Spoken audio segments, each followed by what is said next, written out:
Welcome back to the film room.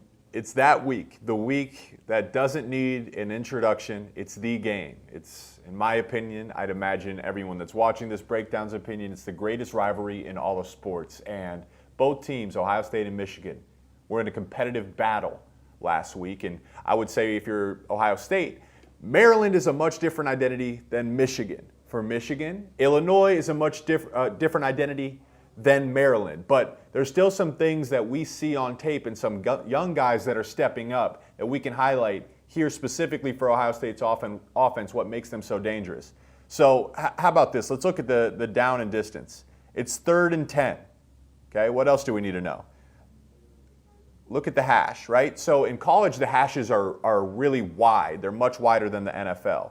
And what that allows you to do is most defensive coordinators will press out here because they say, this throw is just impossible. And even with C.J. Stroud, it's like this guy's a Heisman candidate, rightfully so, will be a top 5 pick, rightfully so. That's just so hard for a quarterback to do. So we'll get up and press you. We'll say, all right, if you can beat us out here on 3rd and 10, we'll live with it. Well, let's watch what happens. How about this?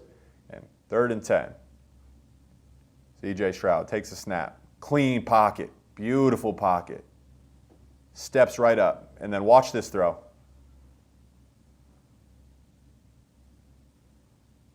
He couldn't have hand-delivered that ball any better to him.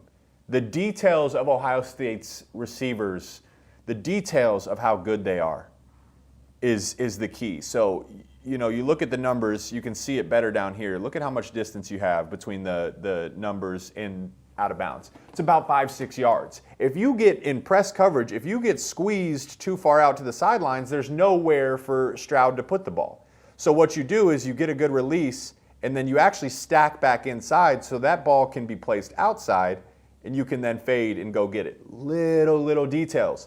You're taught it. Not everybody does it. You can see here, once again, motion comes down, release. Look where Ibuka's at. As he starts to fade, he's right on the outside edge of this numbers, and that gives Stroud a little box to put it into. Again, it's just a ridiculous throw. Just a ridiculous throw. And you imagine they're going to test Michigan's secondary in the same way. Well, you know, how about this? The thing about Ohio State is it seems like, hey, one guy goes down, another guy steps up. Jackson Smith and Jigba, you're our guy. Well, he goes down. We knew Marvin Harrison Jr. was going to be good. Maybe not this good this soon. Travion Henderson, Mayan Williams. What's going on? Well, how about this guy, young man, Hayden. If Ohio State can run the ball to complement the pass game, it's going to be a long day. It's going to be really tough to stop. And what they did this past week, again, identity, 3rd and 1. Everybody knows this is a rundown, right? Look at your blocking. Look at the blocking. Here's your key blocks. These two doubling up here, and then in a one-on-one situation, your tackle and your tight end, they have to win. Look at the movement by the big tackle here. Driving him downfield, lifting him off.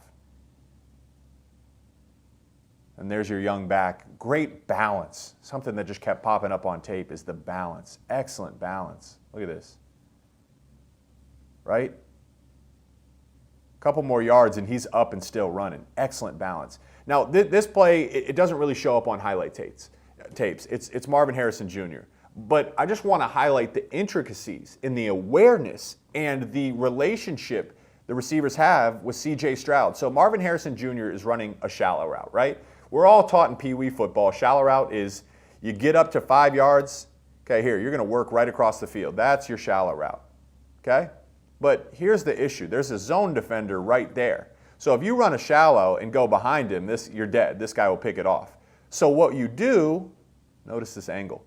We call this working negative because as you work downfield, as you work down towards the line of scrimmage, this guy can't jump it, right? You work here, that gives Stroud at least an option, and this guy isn't going to be able to get in front of it to pick it off. So again, a lot of wide receivers would try to go behind him, or they just run into him, or they wouldn't come flat enough. Marvin Harrison Jr. says, hey, just give me the ball, and he can run the roundabout too. He trusts his explosiveness.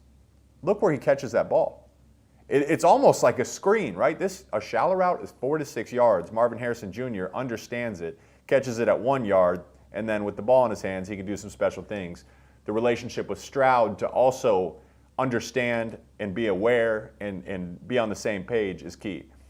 Don't think Ohio State's physicality, as we're in the week of the game, physicality was questioned for the Buckeye offense and defense last year. I don't think their physicality gets enough credit. So look at this. This is big boy football, right? We call this 21 personnel. You got 5 O-linemen, you got a tight end, you got a fullback, 21 personnel. 2 means 2 backs, one of them being a fullback, one tight end, and then we're going to motion our receiver down to run into, look at this heavy box. 1, 2, 3, 4, 5, 6, 7, 8, 9, 10. 10. They got all 10 in the box, okay? Who wins at the point of attack? You tell me. That looks like a pretty good hole to run up through already, right? Who wins at the point of attack?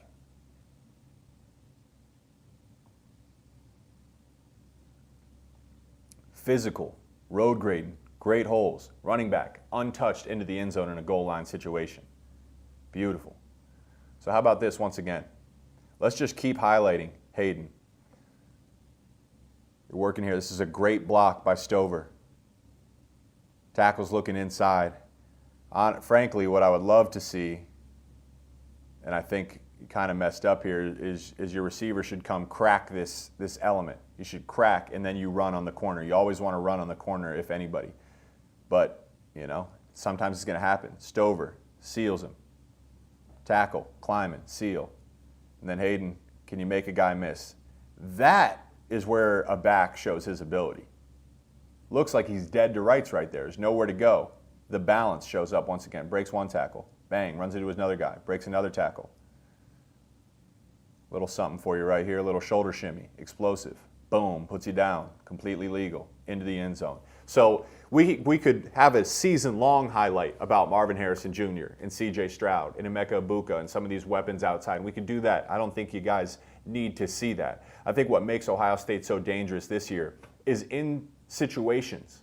They are able to get up and run the ball. They are able to get into big personnel, multiple tight ends, a fullback, and play physical big boy Big Ten football. That's what has given them that extra element this year that makes them a complete offense. It's benefited their physicality of the defense too, because you practice against one another. So the defense has then had to match that physicality. It's elevated the entire team, and frankly, I would say, yes, this is the best offense in all of college football. Can Michigan respond? Can they play clean? Can they avoid turnovers? Those are some things I'm looking at and thinking about as we enter the game.